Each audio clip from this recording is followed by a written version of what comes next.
All right, welcome everyone. Thank you all so much for joining us. And if you know of anyone who is unable to join us at this time, please let them know that this webinar is being recorded and will be placed on VSTE's website.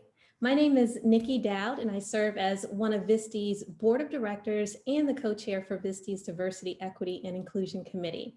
Today, we will be hearing from one of our wonderful mentors from VSTE's Diversity, Equity, and Inclusion Mentoring Program, Ms. Charlotte Morris. You might recall Ms. Morris did a wonderful presentation for us a few months ago. So if you have not had a chance, please be sure to check that presentation out. It was really good.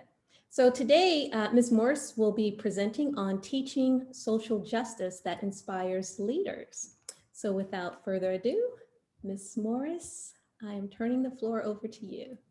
Okay, thank you, Nicci. I really appreciate it. And it's good to be back. Good to see everyone. I am going to start the presentation. I'm going to share my screen here. Let's see, let's make sure we have everything. And we'll share. And hopefully everyone can see my screen. You can raise your hand if you do. So we're going to get started here. Okay, so here we are. So let me go back and start with the beginning slide. That would help.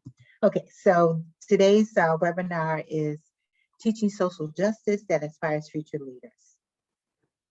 So we're going to begin with some learning outcomes from this webinar. There's 4. The first is that we will eventually recognize the importance of storytelling, which is very important in the classroom these days. We're going to learn how to implement storytelling in the classroom. And we're also going to define the goals of social justice. And we're going to demonstrate a sample of storytelling, which will be very helpful if you decide to incorporate this particular type of storytelling into your classroom. So we're going to do a quick overview of diversity and inclusion. We can never get tired of hearing that. So diversity as it pertains to education is an opportunity to create a better sense of community for students. Embracing diversity means accepting differences in others. So our goal as educators is to raise broad-minded and well-educated students.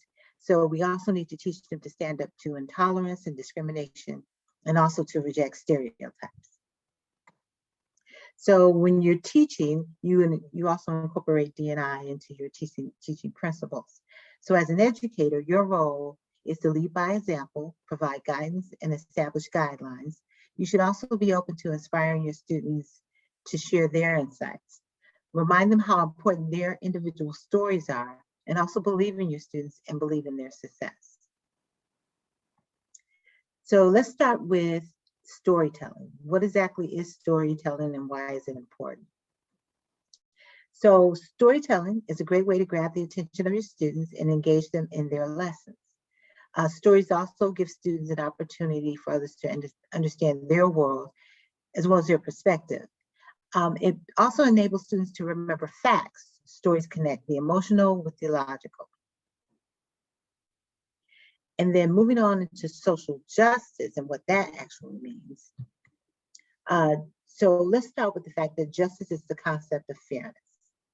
Social justice is fairness as it manifests in society.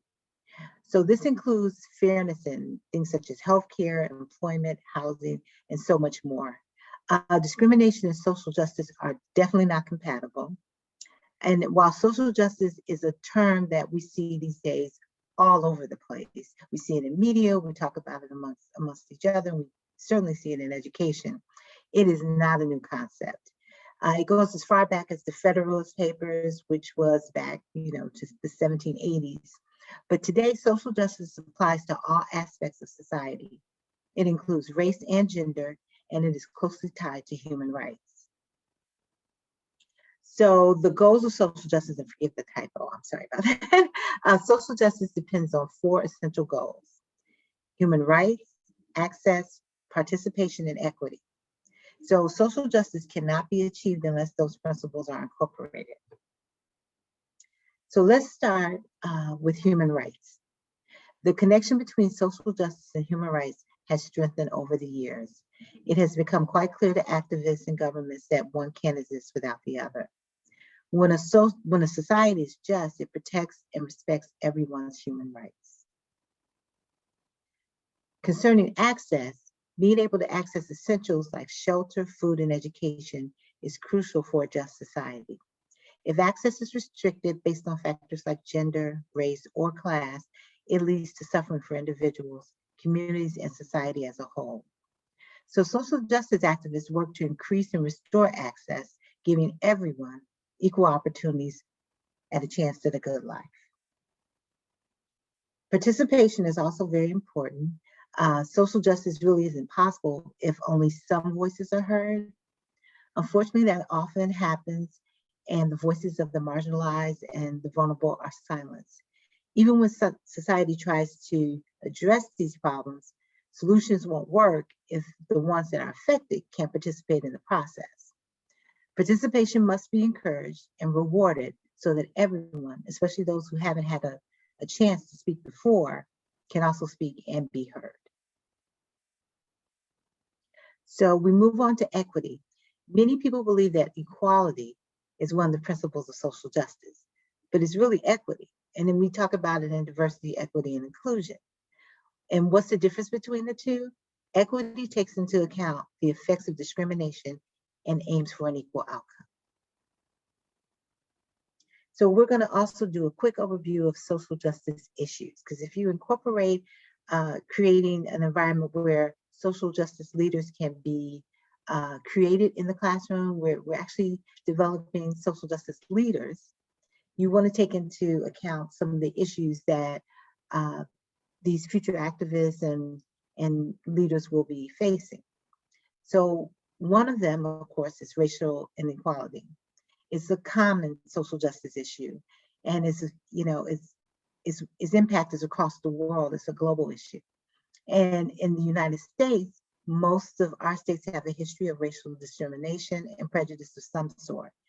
It affects racial inequality affects a racial group's ability to find work, get access to health care, and also receive an equal education. Moving on to gender equality. So the way things are today, it is estimated that it'll take 100 years for global gender equality to become a reality. That's 100 years from now. In the United States, it's a little lower, but it's not, it's a little bit more, and it's definitely not impressive. It's 208 years away. So just think about that. We're one of the most advanced countries on the face of the earth, and we are 208 years away from gender equality. There's many obstacles that we have to overcome. One of them, of course, is gender pay. There's a big gap between genders as far as pay equity. We need to also have reproductive rights, and there's also unequal education opportunities that hold many women back. So social justice activists consider gender equality, which affects other issues like racial equality, one of the most important social justice issues of our time. We also must consider that there is a need to address LGBTQ+ rights. People in the LGBTQ+ community face high levels of violence and discrimination all over the world. Among other challenges, it affects their ability to find employment, shelter, healthcare, and also it affects their safety. It's more dangerous in some states than others, but even in the most progressive countries, including the US, social justice for the LGBTQ+ community is not well established. So what does social justice mean? It means that everyone's human rights are respected and protected. Everyone has equal opportunities. It does not guarantee that society will be perfect, but everyone will always be happy. However, everyone will also have a fighting chance at the life they want. They aren't held back by things out of their control, like systematic obstacles or discrimination.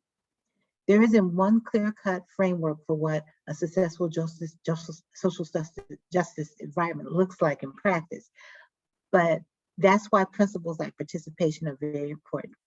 People need to be engaged. And as long as the nation values social justice and remains committed to equality, progress is possible. We've seen it ourselves. So as you move forward and you think about incorporating storytelling into the classroom, there's a couple of things that you must consider.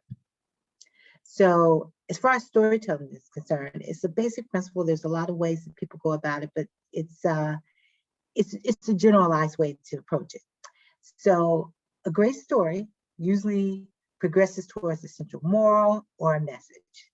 When you ask your students to craft a story, they should have a definitive idea of what they're building towards. What's the story all about? So if a story has a strong moral component, you want to guide them, particularly who's ever reading or listening to what they're producing, to that message. So regardless of what type of story the students are telling, it's important that they be very clear on the central theme or plot point that they're building their story around. Another principle is for them to embrace conflict, particularly as it pertains to social justice. As storytellers, they should not shy away from conflict. Even great storytellers draft narratives that have all sorts of obstacles and hardships incorporated into it, and compelling plots are built on conflict. It's imperative that the students embrace conflict and drama in order to become a better storyteller. Stories should also have a clear structure. There are many different ways to structure a story, but there are 3 ingredients, and I'm sure that you've heard of them. You must have a beginning, you must have a middle, and you must have an end. So in social justice stories, a successful story will often start with an incident.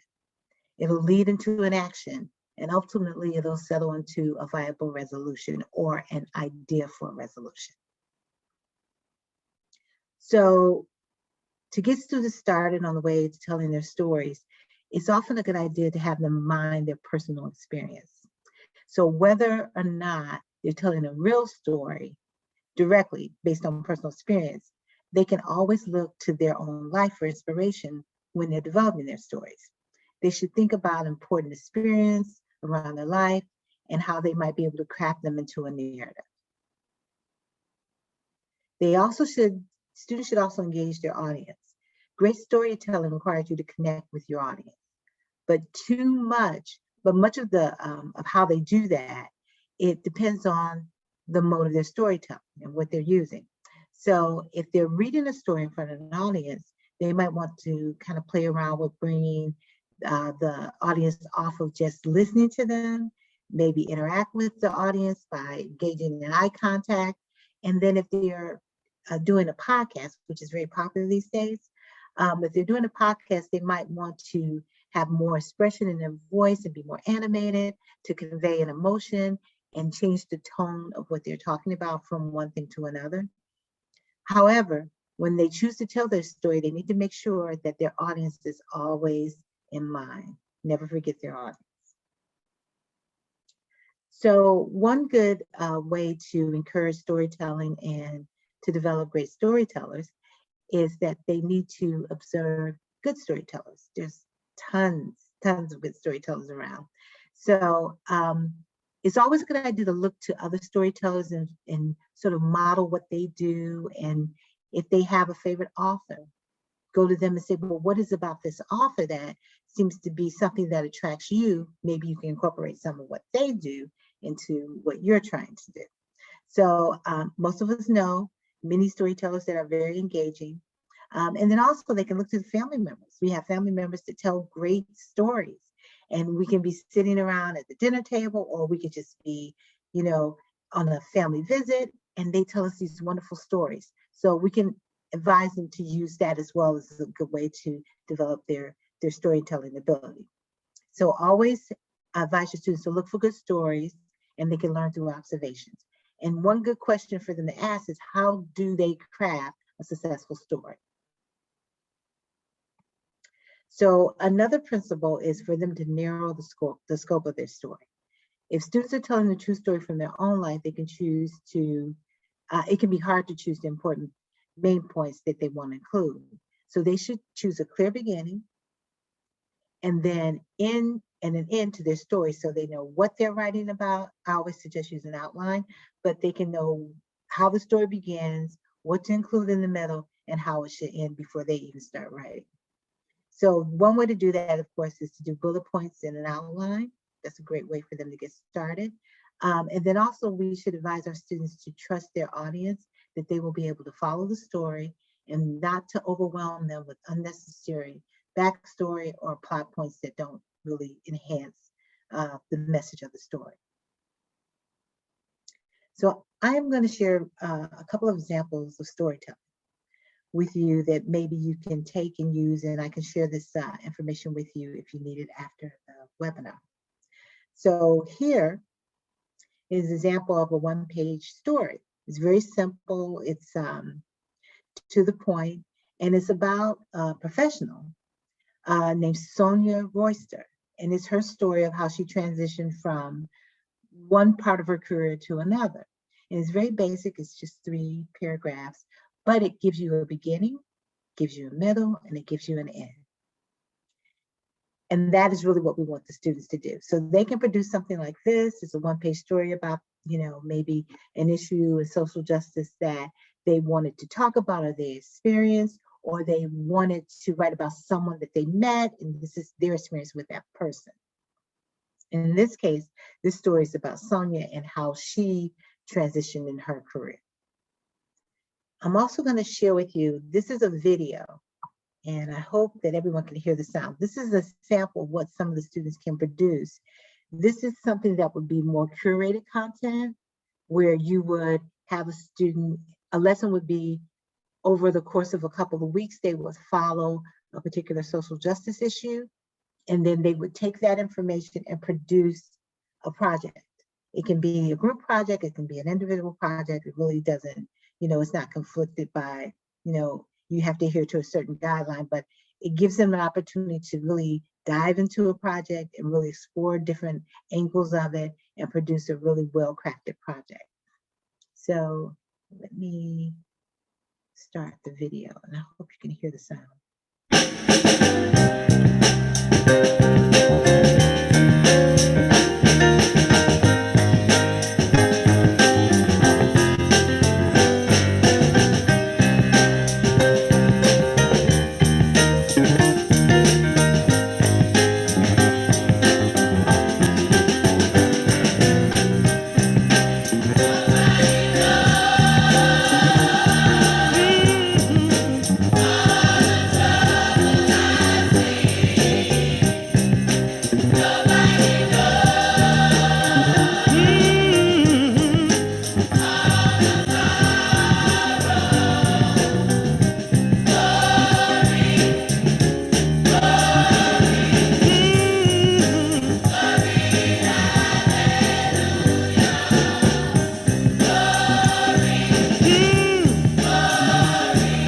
Let me hear you. Nobody knows. No, no, no. Nobody knows. No, no. Glory, glory, glory. Say it again. Say it to the Lord.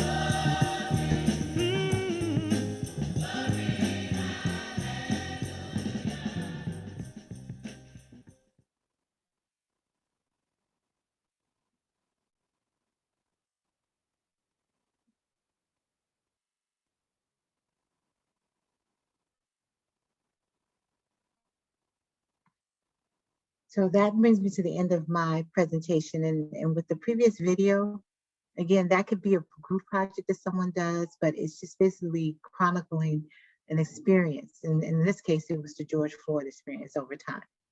So I want to thank everyone for joining me today. And if you have any questions, please feel free to ask me. I'm trying to see if we have any questions here. Any questions? You all can unmute your mics if you want. Place them in the chat. Thank you so much, Ms. Morris, for taking the time to share your wisdom with us. You shared some practical, this is just great. just practical information that helped to frame how to approach teaching our students the components of storytelling as it pertains to social justice. And I love the video and I love the song. This was just very helpful. So thank you again. You're welcome. You're welcome. We're always glad to help Misty. All right.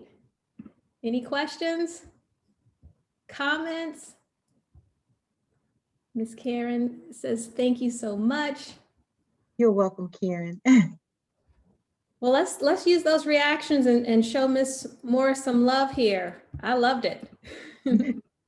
Thank you, guys. Thank you.